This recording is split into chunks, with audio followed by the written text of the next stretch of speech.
Bonjour et bienvenue à cette deuxième vidéo de la semaine sur les stratégies au poker. Ici, on va parler de stratégies un petit peu plus avancées. C'est possible qu'en ayant peu joué, vous ayez un petit peu de la misère à les comprendre et tout ça. C'est pas quelque chose qui est pour l'examen, mais c'est quelque chose qui peut vraiment vous servir quand vous allez vous amuser puis jouer avec des amis ou aller jouer dans des vrais tournois. Alors, on va parler de deux choses, la position et le bluff. Qu'est-ce que ça veut dire que la position au poker? Sur notre table de poker, on a toujours parlé qu'il y avait le brasseur et qu'il y avait un paquet d'autres joueurs. La position, c'est toujours d'être celui qui a l'avantage de parler en dernier. Le brasseur est la meilleure position. Bon, supposons que tous les joueurs sont encore dans la main et on a déjà un flop sur la table. Le premier à parler, c'est le suivant du brasseur. C'est le joueur E qui va parler. Ensuite, c'est le joueur F qui va parler. Puis le joueur G, puis le joueur H, puis le joueur I. Et finalement, à la fin, le brasseur. L'avantage d'être brasseur, c'est qu'on a eu toute l'information des gageurs, des mises de tous les autres joueurs. Donc, par exemple, si tout le monde a passé, bien que quelqu'un puisse passer même s'il y a un beau jeu, ça signifie probablement que les gens n'ont pas des jeux extraordinaires. Donc, en étant le brasseur, même avec un jeu moyen, on peut décider de faire une relance parce qu'on pense que les autres ont des jeux plus faibles. Et plusieurs joueurs vont se coucher, et peut-être même tout le monde. À l'inverse, si on a un jeu moyen, mais que le joueur E a misé, que le joueur G a relancé, bien, si le joueur G a relancé par-dessus une mise, il doit sûrement avoir quelque chose de pas pire. Et le joueur E, pour avoir fait une mise, a probablement aussi quelque chose de pas pire. Donc, le joueur D, à la fin, peut, avec son jeu moyen, décider de se coucher. Donc, parce qu'on a eu l'information sur les autres, c'est souvent très avantageux de jouer en dernier. Deuxième chose que je veux parler, c'est le bluff. Bon, tout le monde a déjà entendu parler d'un bluff. Qu'est-ce que c'est qu'un bluff? C'est de réussir, dans le fond, à faire coucher tout le monde, même si on n'a pas un bon jeu. Donc, on fait accroire aux autres qu'on a un bon jeu, même si, dans le fond, c'est pas vrai.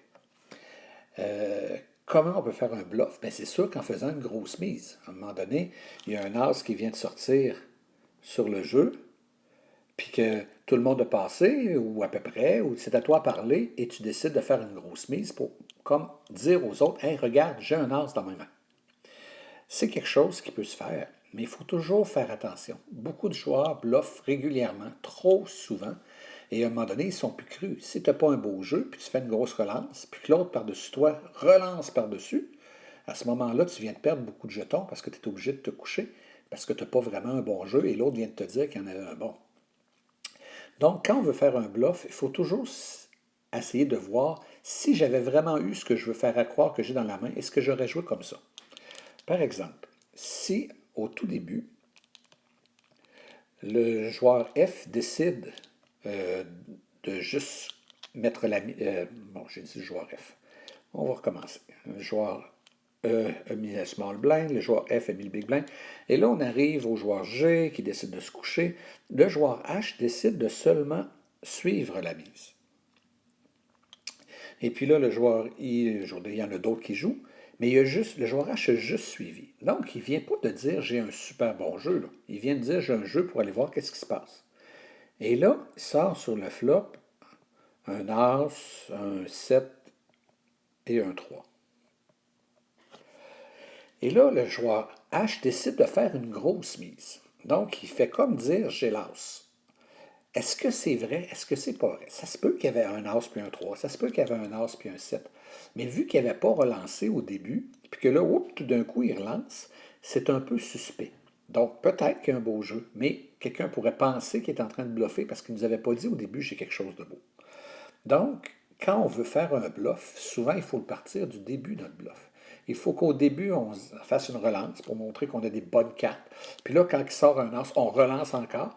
Fait qu'il faut y aller à plusieurs coups. Si on fait juste checker, checker, checker, puis à la fin, on fait une relance, c'est moins crédible. Ça peut être vrai. Ça se peut qu'on soit capable d'attraper du monde de cette façon-là, mais on risque plus de se faire avoir. Et pour finir cette vidéo, je voudrais dire que souvent, on peut faire les deux en même temps. On a parlé de la position et du bluff. Donc, le joueur D est dans la main, puis il n'y a rien de particulièrement bon. C'est le brasseur, et sur un flop As-7-3, tout le monde check. Donc, personne n'a mis. Le joueur D est le dernier à parler. Qu'il ait un As ou qu'il n'en ait pas, s'il fait une relance, les gens ne pourront pas savoir à l'avance s'il avait l'as ou s'il ne l'avait pas. Parce qu'il est le dernier à parler, tout le monde est checké. Donc, s'il a l'as, c'est très normal qu'il fasse une relance. Et s'il ne l'a pas, bien, en faisant la relance, il fait comme indiquer aux autres qu'il l'a. Donc, un bluff est souvent plus facile à réaliser quand, en plus, on a la position. Donc, je voulais quand même vous parler de ces deux stratégies-là. Donc, d'utiliser la position. Lorsqu'on est en fin, on a toute l'information, ça nous aide beaucoup. Et d'utiliser le bluff. Les joueurs qui débutent tentent de bluffer souvent, beaucoup trop souvent. Ah, j'ai essayé un bluff. Ah, j'ai essayé un bluff. Il faut vraiment utiliser ce terme-là